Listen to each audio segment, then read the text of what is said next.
Hello, my name's David Seaman, and this is the Three Lions podcast.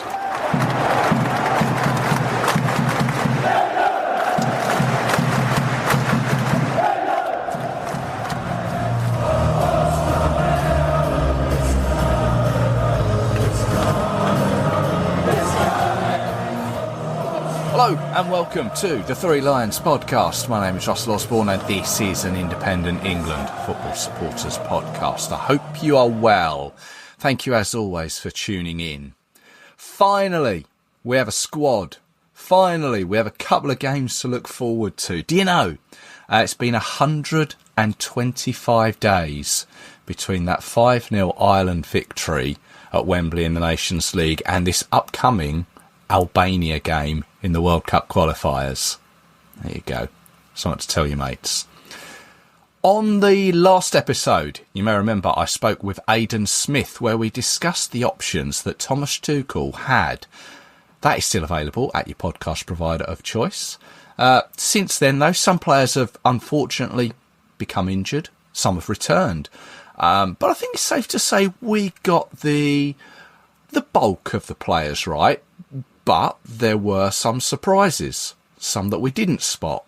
And I'll come to that squad in a moment.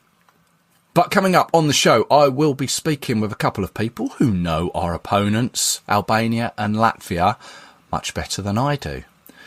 Let me remind you, we play Albania on Friday the 21st of March, then Latvia the following Monday on the 24th. So a couple of trips to Wembley, which I can appreciate is a bit of a pain for those who don't live on its doorstep or within the vicinity of the stadium. But this is where the hard graft starts, qualification for the 2026 World Cup. Let me also remind you that this is a 5-team group. Come November, the top team will qualify, with second place heading into the playoffs. In total, there are 12 groups, so 12 top teams, along with 4 playoff winners. That makes up the 16 teams that Europe provides for the finals. I know a while back I mentioned how the other confederations were getting on. I'll touch on that once again towards the end of the show to update you. But I'll tease you this.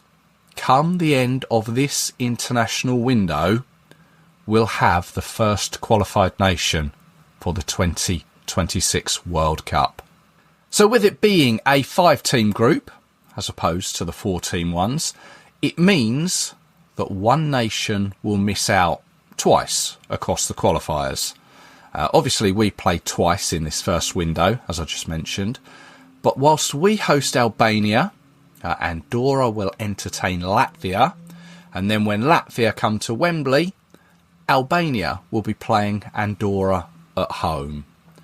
So that means Serbia are missing out, although they are in action, as it's their Nations League playoffs. They're looking to hold on to their League A status when they face Austria home and away. So before I get to that squad that Thomas Tuchel announced, don't forget to hit the like button on your social media channels. Feel free to like, follow, subscribe at them, Twitter, X, Facebook, Instagram. If you use Threads or Blue Sky, it's on there. It's on there too. Spread the pod about. Tell your mates. Pop it in the family WhatsApp group. If they're England fans, then they need to be aware of this. Also, there is the Ko-fi account. If you want to help the podcast along and contribute to its hosting, then you are more than welcome. Just head to ko-fi.com/3 Lions podcast. ko-fi.com/3 Lions podcast. Any contributions are gratefully received. Thank you. Okay, that squad. Now, the FA took us by surprise by dropping it at 9 a.m. Friday morning, then following up with Tuchel's press conference a couple of hours later.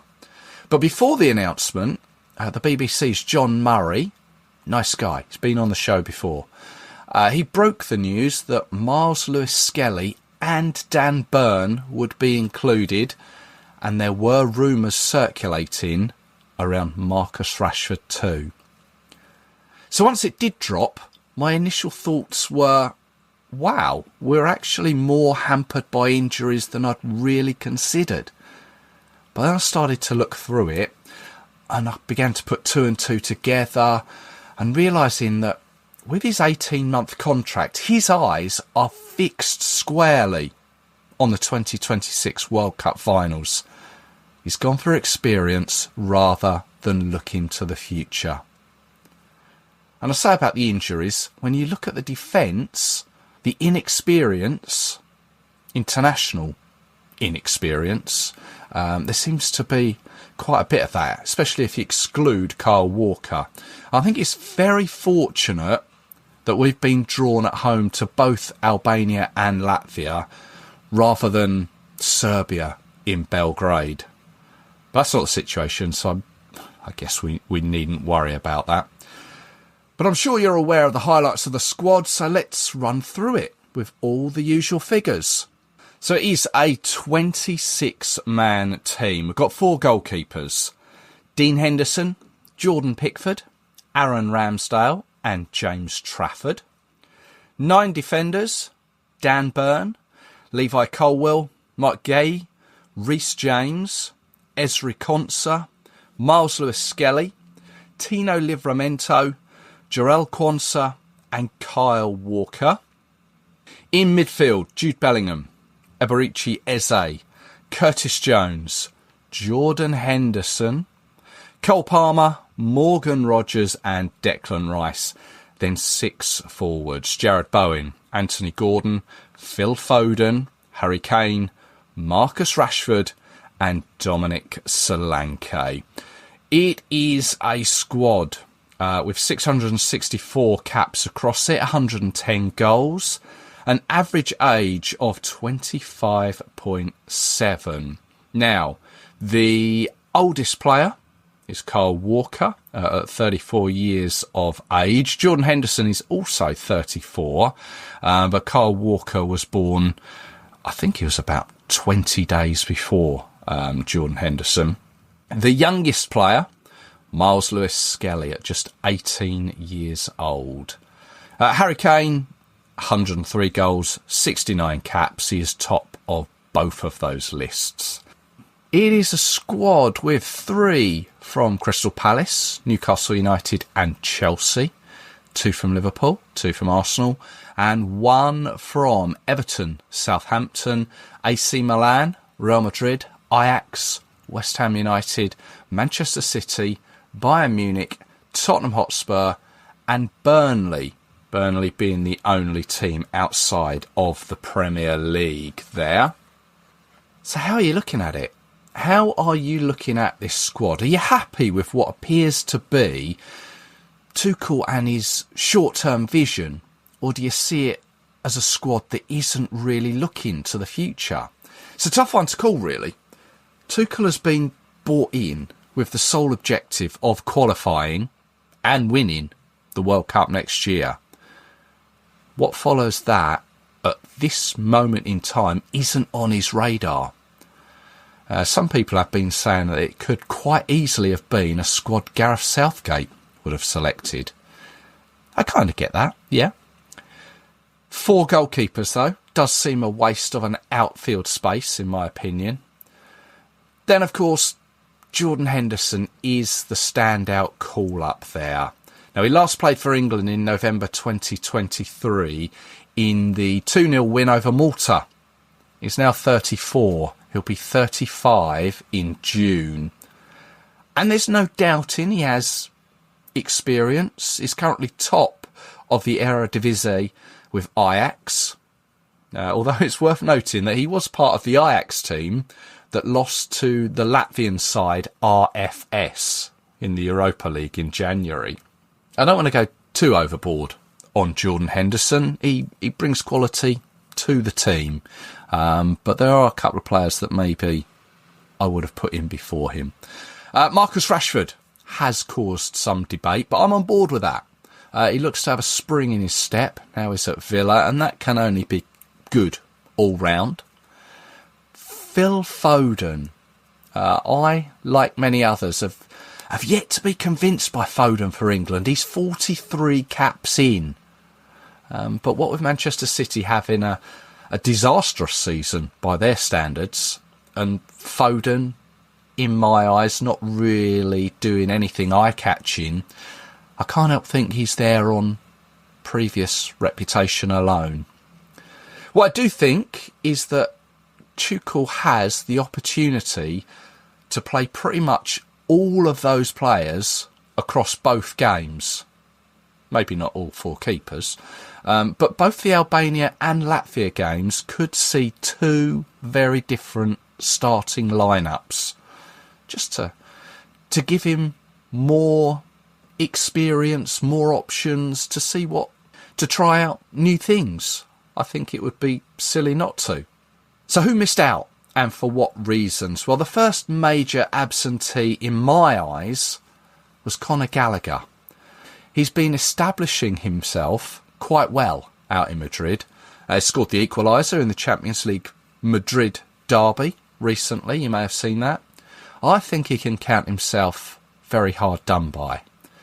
Jack Grealish didn't make the cut either, perhaps not unsurprisingly. Ben White, well, he's made a slow return to the Arsenal team following his knee injury, and I'll come to more of him in a bit. But there was no Morgan Gibbs-White or Angel Gomez, who had both appeared for Lee Carsley last year. Then there are those who are currently injured, and this is quite a list. John Stones, Harry Maguire, Trent Alexander-Arnold, Lewis Hall, Kobbie Mainoo, Bukayo Saka, Noni Madueke, Ollie Watkins. 8 names there that all surely would have been considered had they have been fit. Now I'm going to deviate a little bit now, but I think it explains a little as to why some other players haven't been selected. The under-21s, they have a couple of friendly fixtures against France and Portugal.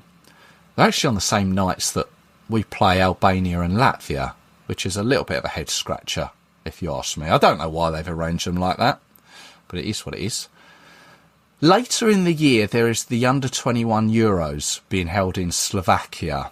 We're the holders, if you remember. We beat Spain a couple of years back. So there are a few players that you may have thought would have been a shoo-in for Thomas Tuchel's first squad, but they've actually been selected for this under-21 squad. This is a team, once again, managed by Lee Carsley. So some of those players that maybe you thought Thomas Tuchel would be picking are in the under-21s. Adam Wharton of Crystal Palace. I know he's had a recent groin injury, but he's been working his way back of late. 5 Premier League appearances at time of the squad being announced. Couple in the FA Cup too. Jared Branthwaite, Taylor Harwood-Bellis, Rico Lewis, Joe Bellingham, Jamie Gittins, Liam Delap, Harvey Elliott, Ethan Nyanweri. All names that have been thrown about as being senior squad contenders. So I think you could look at those as the FA focusing on the Summers Euros, much in the same way Tuchel is looking at the experience that he's brought in. I know it's his first squad and so many things can change in a short space of time. So I think initially I'm happy to be on board with what he's doing. And also it is worth pointing out that previous England managers, when comparing their first squad with who they took to their first World Cup, Gareth Southgate, he selected 11 players to go to Russia 2018 who were in his first squad. Fabio Capello took 14 to South Africa, and Sven-Goran Eriksson took 16. So I think this first squad, half of it maybe will hopefully go to Canada, Mexico and the United States next year. We will have to wait and see. But Tuchel had his press conference where he was asked about these selections. Henderson, he said of him, he's a serial winner. He brings leadership, personality and character. And both he and Dan Burn, despite their ages, can be at the World Cup. Harry Kane remains as his captain, but he wasn't prepared to say who his deputy would be, which, when he said it, to me, it came across as he hadn't considered that yet. Who knows? In the last episode, where I spoke with Aidan Smith, we spoke of Miles Lewis-Skelly, and we both acknowledged that it was possibly a little bit too soon for him, and it would appear that maybe Tuchel thought the same.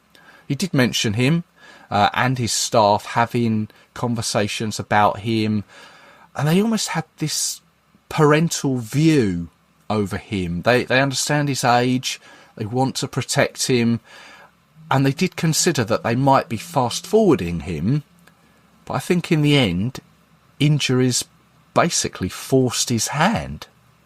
And he did say he does miss the day-to-day training with the players. The situation is new to him, but he's looking forward to getting out on the pitch and wanting to hug the players. We're all looking forward to getting those players back on the pitch, Thomas. We all are. Now, since the squad was announced, Newcastle United, they won the Carabao Cup, or the Rumbelows Cup in old money. Well done to them. Well done to Dan Burn. What a week he'll be having. England call-up, goal at Wembley, and also man of the match too. Eddie Howe became the first Englishman since Harry Redknapp to lift a trophy at Wembley. Redknapp, who was manager of Portsmouth in 2008 when he won the FA Cup. Food for thought, that one. Also, on the player front, Cole Palmer. Now, he didn't take part in Chelsea's 1-0 defeat to Arsenal and subsequently withdrew from the England squad. But later in the evening, he was replaced by Nottingham Forest's Morgan Gibbs-White.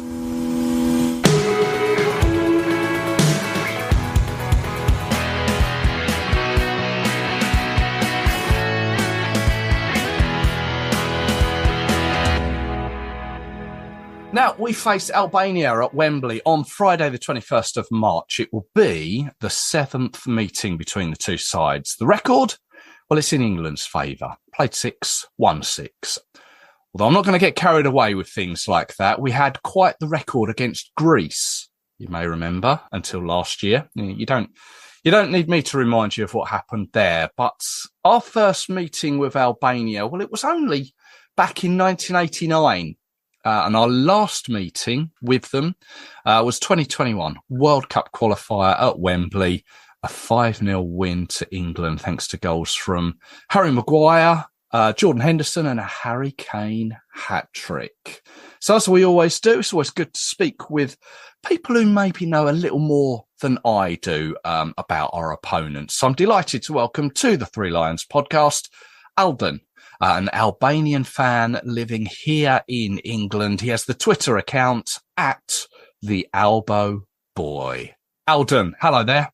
Hello. Thank you very much for having me on here. It's a real honour. Oh, thank you very much. Thank you very much for joining us. You're born in England, but have a very much an Albanian feel to yourself. Is that right? Yeah, that's correct. What does it mean to you to be Albanian, but sort of English as well? And what does the national football side mean to you? Oh, it feels very special, to have a very, unique background. Mm.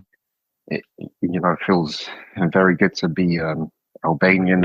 We have a very proud culture. I mean, we have a lot that live abroad, but we never forget where we're from.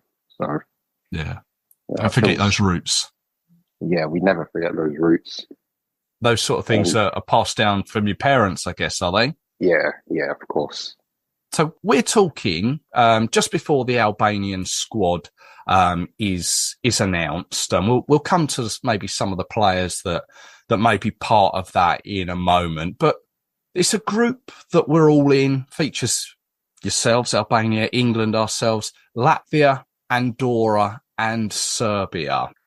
When that draw was announced, what were your thoughts on it, and how did you feel that Albania could do in the group? Well, first of all, it was really kind of mixed thoughts because, well, one, the group is tough, and two, I mean, I'm happy that, we get to play England because it's always special for me that I get to attend the game. But the big elephant in the room, as you might know, is the fact that we're in the same group with Serbia. Yes. Yeah. Which, in my opinion, should not be allowed to happen, but it is what it is. Just for those of us that maybe don't know, do you just want to give us a brief outline of why you feel that? Well, a very tense history, political reasons, and of course what happened last time we played them, which you might know with the drone and everything. Yeah. Hoping that there won't be any repercussions of that. Let's hope not. Yeah. Who do you see as group winners? I'm asking, obviously, who you feel could be group winners, and where do you feel Albania could they cause an upset? Well, first of all, I think England should be winning the group. I don't think England will get maximum points because I think that's happened only once back in 2016, I believe. And second, I mean, if my heart would obviously say us, and I think if we play to our full potential, we can do it, definitely. But it's probably likely going to be Serbia. I think they're more experienced. They do have a better squad. Not to say our squad is bad. Our squad is good and capable. But yeah, it will depend on how we play. And if we play like we did in the Euro qualifying cycle, we can get second. I do believe that. But it's going to be difficult, of course. Yeah, I'm glad you mentioned the Euros because obviously you were part of that last year. Although finished bottom of a group that featured eventual winners, Spain, Italy and Croatia were in there. Probably remembered most for that first minute goal against Italy in Dortmund. Yeah. I remember watching that. That was literally just sat down and I was on my feet again. Yeah, I remember my dad was getting ready to record when they went near the box, and I'm like, wow, we scored. That was, yeah. Did you go out to Germany? Yes. Oh, you did? Okay, tell us a little bit about that. How was that? Because I think from memory, there were a lot of Albanian fans made the trip, wasn't there? Yeah, I mean, it's an experience. It's a big occasion for a small country like us. It was only our second tournament. Yeah. Hopefully the third one comes in 2026. Yeah, it was a second tournament. It was great atmosphere. Yeah, it was just once in a lifetime. You just had to be there. So what games did you see for Albania? The Italy one, the Croatia one. Okay, so the ones in Dortmund and Hamburg. But yeah. Yeah, no, Dortmund. I thought, was that the game where it absolutely chucked it down before kickoff? Was that? No, that was Germany Denmark. 16. Yeah, that. So it was also the same when we played the Netherlands in Dortmund. Yeah. It absolutely hammered it down, and I thought it was the same for that game. But yeah, I remember where I was watching that Albania Italy one, and the fact that he scored so early. It's always great to see the underdogs take a goal like that, and especially in the way that it did, and it threw the Italians for a little while. Yeah, they sadly, got back into it rather quickly, but yeah, it was still those 10 minutes. We'll never forget them. I bet. I mean, and then you got a draw against Croatia in Hamburg. Looking back on the Euros, was it, regardless of the results and where you sort of finished in the group, was it a positive tournament? I would say it's mixed because before the tournament, because of the group, we were expecting 3 losses, and say if we would get a draw, we would have maybe taken that. But when you look back and the way the games went, we could have, for instance, Italy, we scored early on and then we just sat back the rest of the game. We could have, played a bit more positively. I think the Croatia game was the one where people are most angry at, because first half we were brilliant. And then second half, again, we decided to sit back, and then they scored 2 goals they never should have scored, and then we thankfully got the equaliser. That was a game we could have won. We actually should have won. So is that tournament, has it sort of stemmed confidence going into these qualifiers? I don't know if it has. I mean, the Nations League was a bit disappointing, of course, getting relegated to League C, the same league as San Marino now. But yeah, I mean, it will just depend if we can show up, because I know we can. And even the Nations League, we had 2 good games against Ukraine and Georgia where we played very well, but the other 4 were not so good. So yeah, I guess we will see. Yeah. I mean, for those that maybe don't know, Albania are actually managed by Silvinho, who is a former Brazilian left back. Arsenal fans will be aware of him, as will Barcelona and Manchester City fans. He's stuck around for a little while now, hasn't he? Seems to have built up a positive rapport with the players. Yeah, he's been around for 2 years, and he brought this new energy and new spirit in the Euro qualifying cycle, which we were missing. And he had us playing refreshing football. A bit recently, though, with the Nations League, he's made some questionable decisions, I would say. He has his favourites, some players. Right. And he does, like I said, during the Euros, the first red flag where he decided to sit back after going 1-0 up. I understand the opponent were strong in the Euros, but it was a missed opportunity, like I said. Yeah. But yeah, he's definitely has done a very good job. We are thankful to him, and I hope he can continue that. So you think he'll be around for a little while longer? He'll be around for this cycle, I think.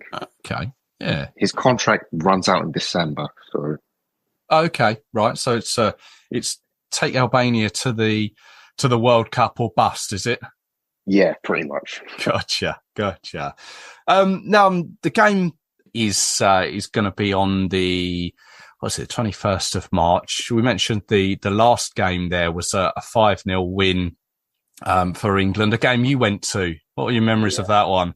I mean, I don't really want to remember it, but I just hope it's not going to be that bad. I don't think it will. We are a lot better now than we are then. So right. I would hope that we can at least put in a positive outing. As for the last World Cup qualifying, we finished 3rd in all fairness. We came quite close. We were 2 points away from the playoffs. So, we are better now, and I would like for us to at least make the playoffs. It'd be historic. We've never done it before. So, I think. It sounds like that you are capable. We are capable. Yeah. Definitely. Well, the players you've got are capable, and as I say, we're talking just before that squad is announced. Now, the last time we did play, I remember there being a lot of talk around one particular player. He played for Chelsea at the time. Breuer, yeah. That's right. In the end, I don't think he played, but I think he's still at Chelsea, but he's gone out on loan and he's currently at Everton. Is there still the hype around him? We would all like him to succeed. He is still a talented striker. He's by far still our best striker, regardless. But his career hasn't gone the way we wanted it to go. It's still early for him. He's only 23. So he does still have the time. But that injury he suffered, the ACL, it's very hard for a player to come back from that. Like I said, he's still our best striker. If he's fit, he starts, no question. I really hope he can. He is back in training for Everton. I don't know if he's going to be in the squad. It's like a 50-50. Gotcha. But if he is, I'm guessing he comes off the bench against England. Right. I don't think he'll be rushed in straight away. That's wise. It's wise. I'll be honest. I wasn't aware he was still injured. I knew that he did have the ACL, but I wasn't. I thought he was back a little sooner. But it's a bit shame to not see him. Remember at the time there was so much talk about him. Obviously wish him well, and he comes back at his own pace. I think he is the only player of note sort of in England. Is that right? Yeah, I would say so. I mean, we've only ever had, I think, that actually play for Albania. We've only had 3 that have played in the Premier League. The other 2 being Lorekatana, who was at Sunderland, and Strakosha, who was at Brentford, who left in the summer. Okay. So, yeah, I think to English fans, he's probably the most familiar name. So who else is likely to be in the squad that you could recommend to us? I did looking through a recent squad, I know a lot play sort of in Serie A in Italy, don't they? Yeah, a lot. Yeah. Well, one would be Christian Aslani, who's at Inter Milan. And he is, 22, he's a midfielder. He's very composed, disciplined. He's very good at passing. He mainly is on the bench. We'd like him to play a lot more. But, when he does play, he gives a decent outing of himself. I mean, yesterday against Feyenoord, he had a very good performance, delivered a very good long ball that led to the first goal Inter scored yesterday. Yeah. So he's one. I'd say our defense is pretty solid. I mean, centre-back, we've got decent depth there, of course. We've got Berat Jimshita, who plays for Atalanta. He's the captain. He's experienced. He's a leader, pretty much. Right. And at the left-back, also, Mario Mitai. Now, he does play in the Saudi league, so some might think, his level's not that high. But no, he's a very good left-back. He's 21. He's, offensively, defensively great. He's one of the... I trust him, honestly. Okay. And he's very good under pressure. What I mean by that is when the team presses you, which is what England are going to do. So, I do trust him that he can handle whoever plays right wing for England. I don't think it'll be Saka. I think he's injured still. Yeah. So whoever plays right wing, I think he can handle him. Okay.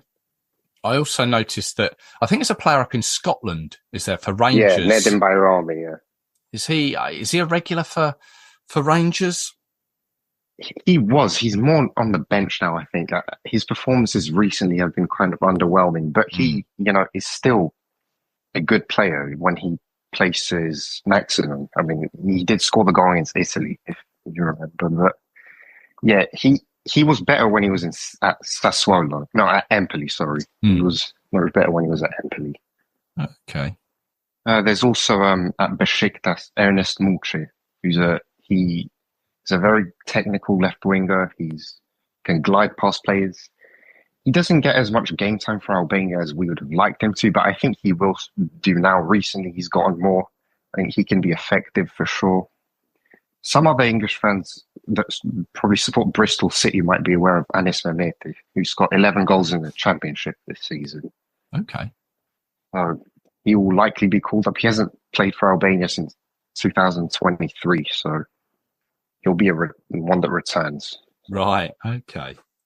So a few players there that to look out for. Are you going to the game? Yes. So Of course. How do you go to the game? What team do you support? Who are you cheering for? England or Albania? Well, of course, I'm going to have to go with my origin. It's going to be Albania, obviously, but I do support both. Gotcha. Must put you in quite a position. Yeah. Thoughts on a scoreline. What do you reckon this is going to end up as? Well, my heart says 1-0 Albania. My head says it's going to be another 5-0, but I won't be too negative. I'll say 3-0 England. It's Tuchel's first game. He's going to come in guns blazing. I think, we won't be as bad as last time, I doubt, but I do think 3-0 England. Yeah, if I had to give one. And just from an England perspective, how are you with Thomas Tuchel? I think it's a very interesting appointment. I definitely was not expecting it. Right. I think I'm happy for it. I mean, he's a very good manager. I don't know how, because club and international are very different. Yeah. So I'm looking forward to see how he does. And of course, I have great memories with him at Chelsea. So, hopefully he brings it home. I think we're all hoping that it's going to be an interesting ride. I think that is that's what it's going to be. So good. Tell us about the Twitter account. Is it at the Albo Boy? How long have you been doing that? Well, for I think just over 2 years now. I mean, I don't really post much. I more just look at things, football related, non-football related. Yeah, I like to interact with people. Yeah, on there. So cool. Yeah, that's pretty much about it. All right. Well, maybe we'll see a few photos of Wembley come a few days' time. Alden, thank you very much for joining us. Appreciated. Maybe when the return leg comes around, we could chat then. I don't know if you've been to the new ground in Tirana. Have you seen that? Oh yeah, I've been. I mean, I literally one time just walked in. There was no security or Oh, anything. really? Walked in there and saw it. Yeah, Well, yeah, perhaps, when is that? I think that's November time. November the 16th, I think, something like that. Oh, there he is. He's got it all in the diary. I like that. Maybe nearer the time we can chat and you can tell Hopefully, tell us a yeah, little bit qualify. about Tirana and some things to look out for. Yeah, for sure. Yeah.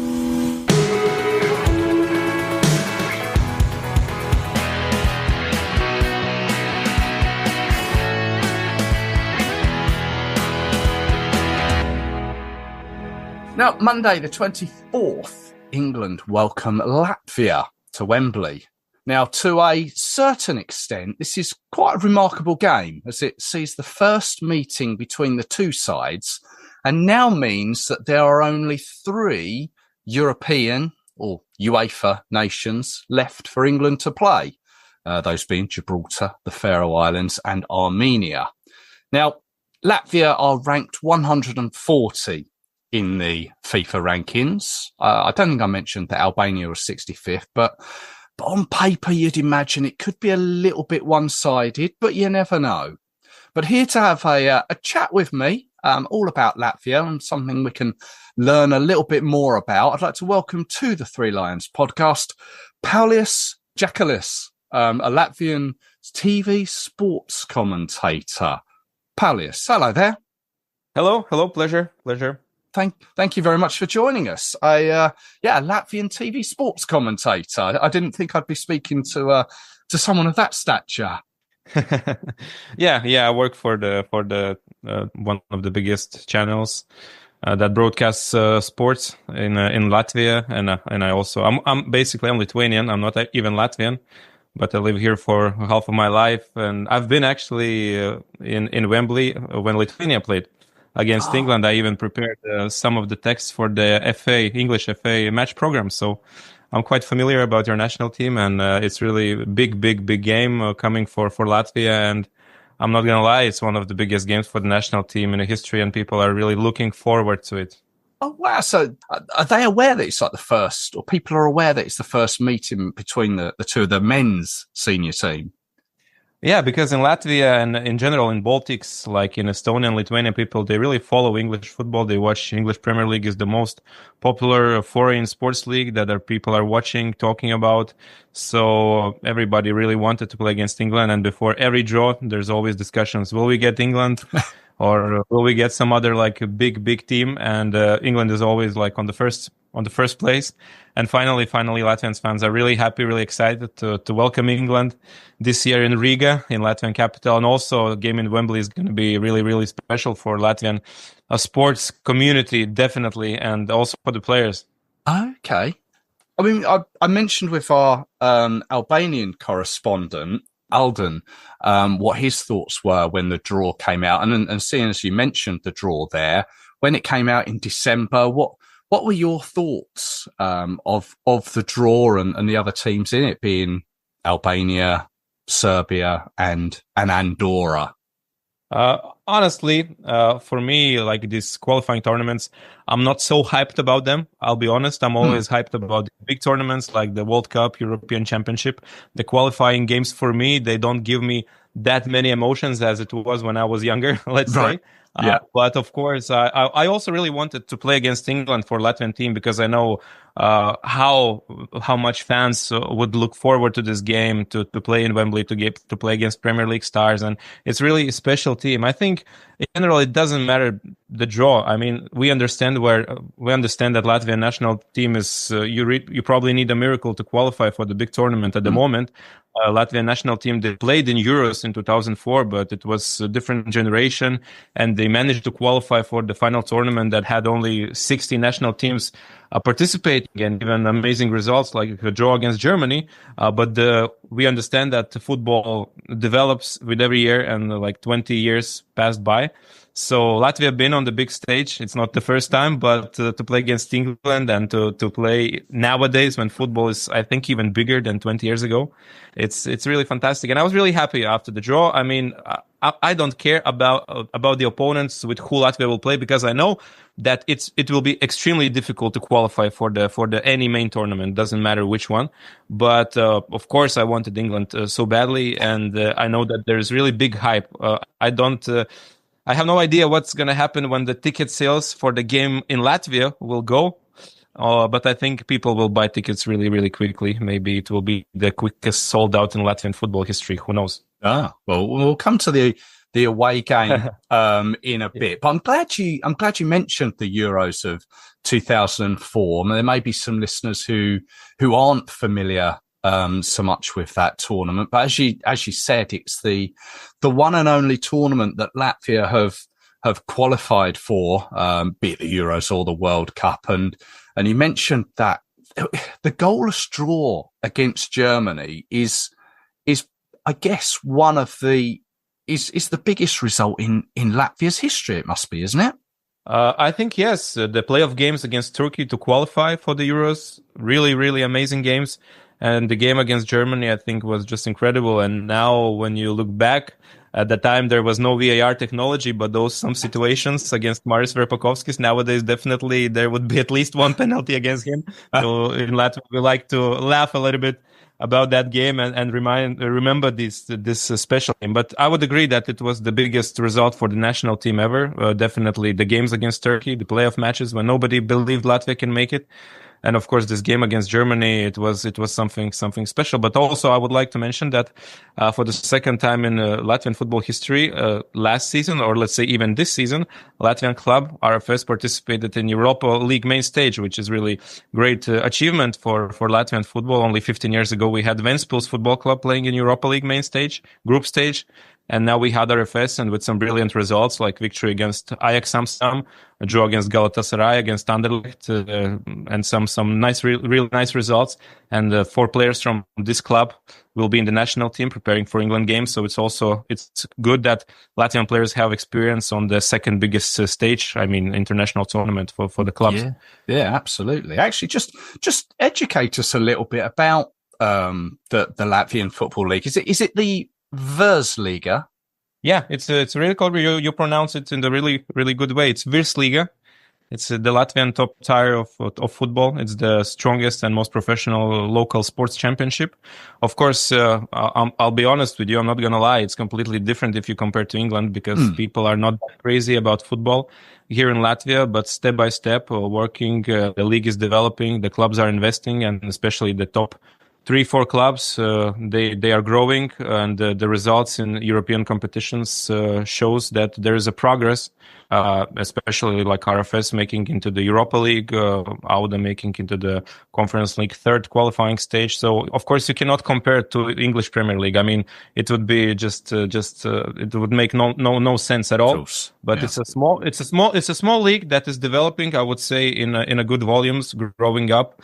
The interest from the fans are bigger and bigger, but of course we lack the infrastructure. We don't have like national stadium, and we have plenty of other challenges, but it's a small league that is developing, growing, and I would say the strongest Latvian clubs, they are like they can really compete with the average European clubs in the Europa League and Conference League, and they can be competitive, let's say. But of course it's like to understand, we are not talking millions of euros budgets of the clubs. If you have like 5 to 10 or 20 millions, you are already favorite in Latvian league. So it's just completely different scale in terms of financial aspect. And of course, money impacts everything. But we have players who played in Latvian league a couple of years ago, and some of them play now in for example, in Scotland, or not in Scotland. Tobers played in Latvia a longer time ago, but we have striker from Union Berlin who was a couple of years ago playing in Latvia. We have player who plays in Belgium, one of the top clubs and one of the top scorers.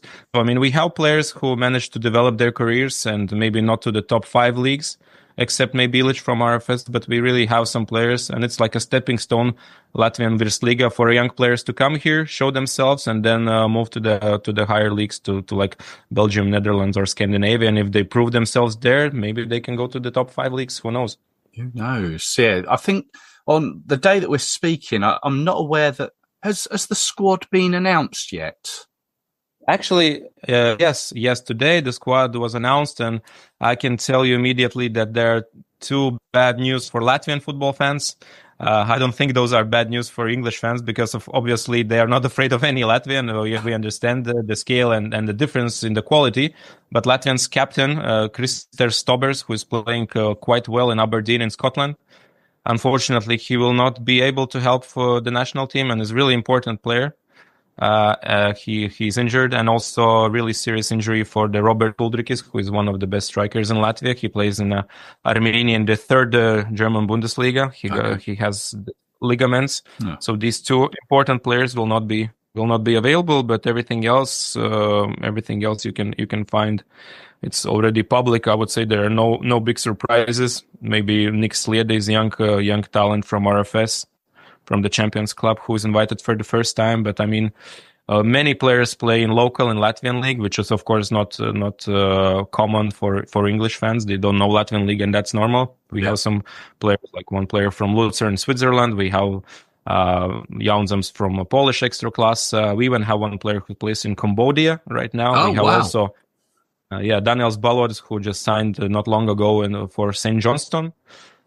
We have one player in Romania, one from Norwegia, South Korea, Czech Republic, and Netherlands. But as I said, really no top clubs. And if you would ask me if I think we have any star player, I would say we don't have star players, and it's just like a team, and only collectively, defensively, and with the discipline we can achieve something. But I don't expect points in England. I'll be honest with you. I will be happy if Latvia will be competitive and if the result will not be too big. But that's just my opinion, of course. Yeah, no, that's a realistic expectation. I think that sounds like. You mentioned some of those players there, and I think it is fair to say that people won't be aware of some of those players. But taking a quick look back, some players or some players who supporters of Premier League teams may remember was it Igor Stepanos, played for Arsenal, and probably the most famous, I believe, would have been Marians Pahars, who played for Southampton. Yes, definitely. I would say for English fans, he's probably the most recognizable player because he did well. He scored a lot of goals, and I know that even last year he visited the Southampton, and he also spoke on one of the English podcasts about his memories. And I would also probably I would mention Kaspars Gorkš, who was also playing in England, also played in Premier League a little bit. Not a star player, but I would say some fans of Queen's Park Rangers, maybe they remember him. So yeah, probably I would say these players, and yeah. Okay. Not many players we had in England. So all the players who played at least 1 minute in Premier League, we remember all of them. And absolutely, had some good seasons with Queen's Park Rangers and Reading as well, and also Blackpool. So Blackpool as well. Okay, just switching from the men's team to the women's team very briefly. I'm sure you don't need reminding of the scoreline when the England women played Latvia over 2 games. There was an aggregate score of 30-0. What was the reaction in Latvia to that? I mean, here it was very. I mean, some people got excited about a lot of goals, but then other people were genuinely sorry for the Latvian team for a scoreline such as 20-0. I know. I even watched a little bit that game, but I mean, you cannot compare men's football in Latvia and women's football. No, of course. Because women's football, I would say in general in Latvia is like not professional. We have just a couple of teams that maybe have a couple of professional players, and not all of them are professionals. So you cannot ask anything when they play against top players from English national team. And in men's football, we have fully professional league.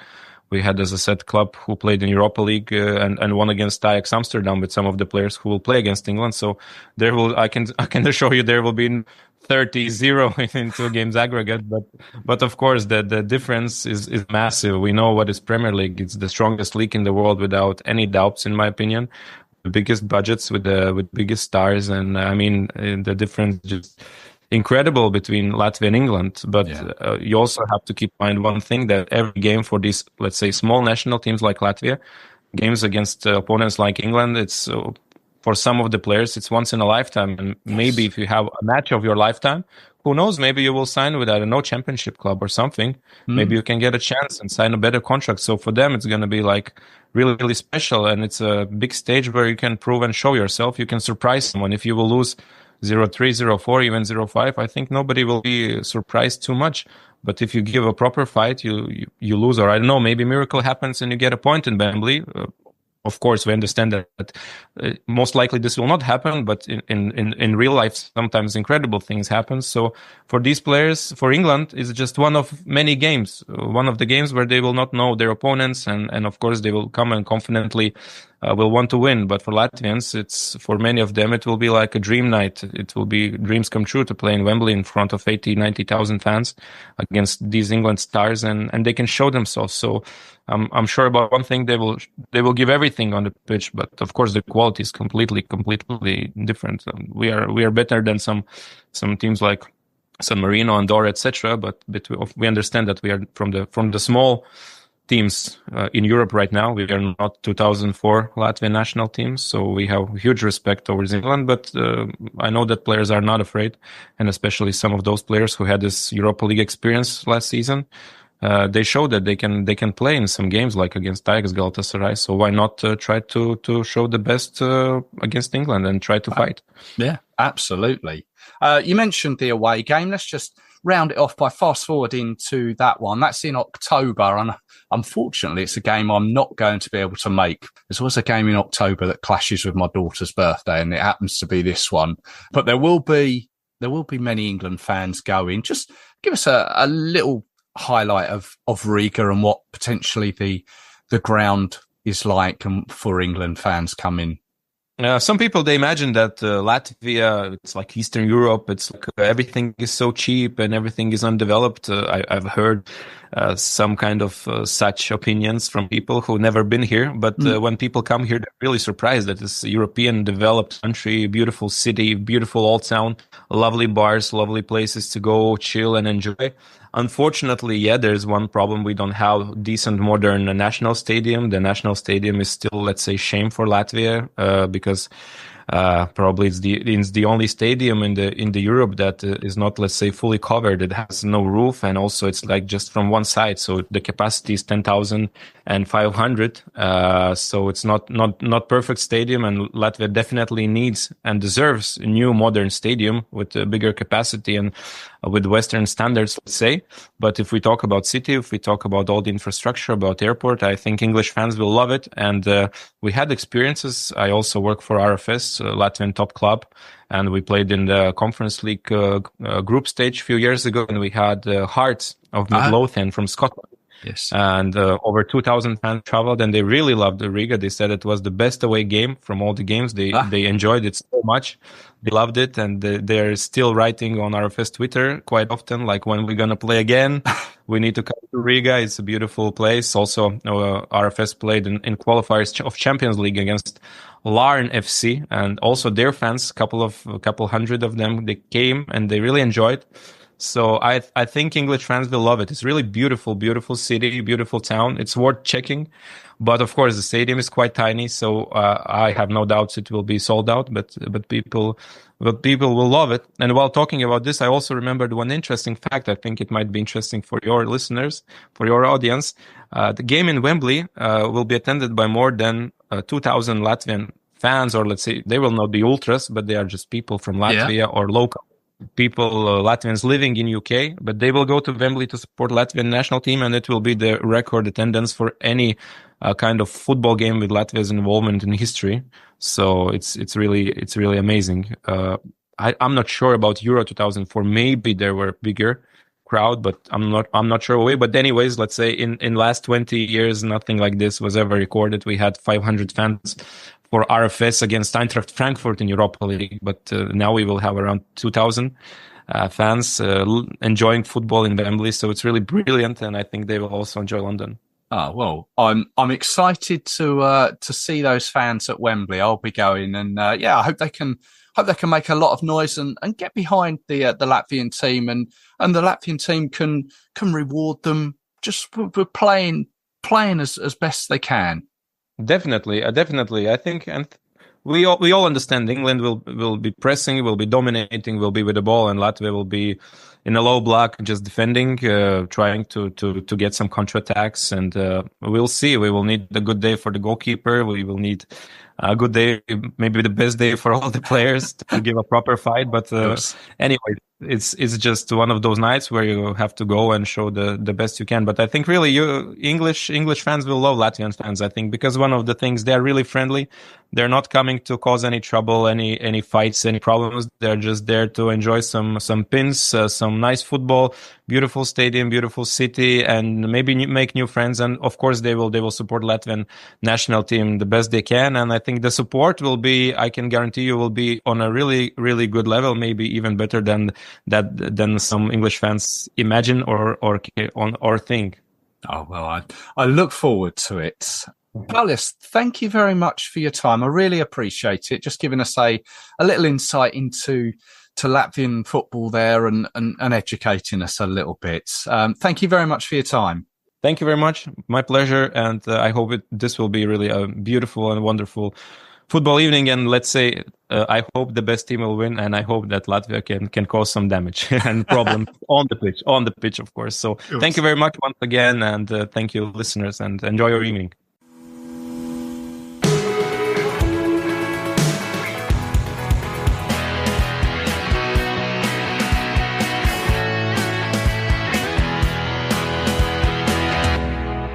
Thanks to both Alden and Paulius for their time there. You can find Alden on Twitter or X at @theelbowboy02.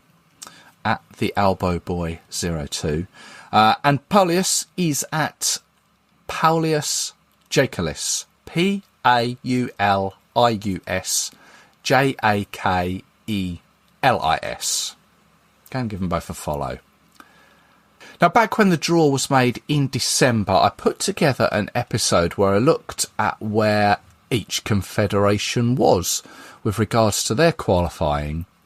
Nothing has since changed, but I'll briefly cover it once again, and then perhaps in the review episode, we'll see the changes. In the Asian section, it's the AFC. There are 18 teams divided between 3 groups of 6, 10 match days. So far, they've completed 6 of them. The remaining 4 to be played this year. Matchday 7 and 8 coming up this month. The top 2 automatically qualify with places 3 and 4 from each group going into a 4th round, which in turn goes into a 5th round, which eventually finds a team to go forward to the Inter-Confederation playoff. As it stands at the moment, Iran and Uzbekistan are 1st and 2nd in Group A. South Korea and Iraq top Group B. Japan and Australia in pole position in Group C. Japan are yet to lose a game. In Africa, or the CAF, this is 9 groups of 6, of which the group winners qualify. Then there's a playoff stage where an extra 1 team will go ahead to that Inter-Confederation playoff. Now, the vast majority of teams have all played 4 matches, with match day 5 and 6 taking place in March. Still a fair way to go, but at present, Egypt, Sudan, Rwanda, Cameroon, Morocco, Ivory Coast, Algeria, Tunisia, and Comoros all top their group. CONCACAF, Central America. There is only space for 3 teams, simply because the 3 hosts all come from that federation. There is no games for these guys in March. Their next window is June. Let's go to South America. It's always the exciting one, isn't it? CONMEBOL. This window sees them play match days 13 and 14 of 18.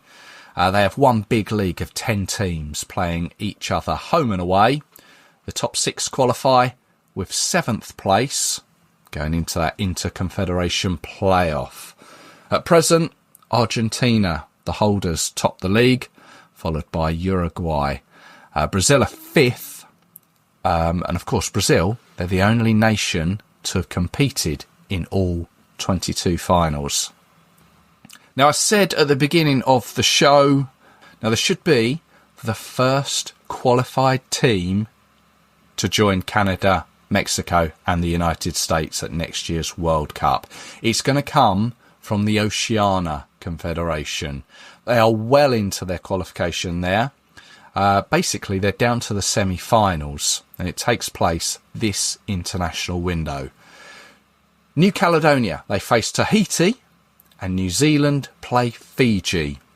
That's on the first match day, and then the winners of each play each other for the one spot directly awarded to Oceania. The losing side, well, they go forward to that intercontinental playoff. Who's your money on there? Who will be the first team to get to the World Cup? New Caledonia, Tahiti, New Zealand, or Fiji? We could have a surprise there, couldn't we? Let's leave it there. Thank you, as always, for listening. It is always appreciated. I will be back with you very soon, taking a look over these past two games. Let's get your thoughts on them. Why not send me those on email in voice format if you want to. You can do it through Twitter as well. I think there is the voice option there. Just open up your phone, record that message, and if you are doing it by email, send it to threelionspodcast@gmail.com. If you're going to either game, or both of them, or if you're watching them on the telly, enjoy them. So until next time, take care of yourselves. Cheers.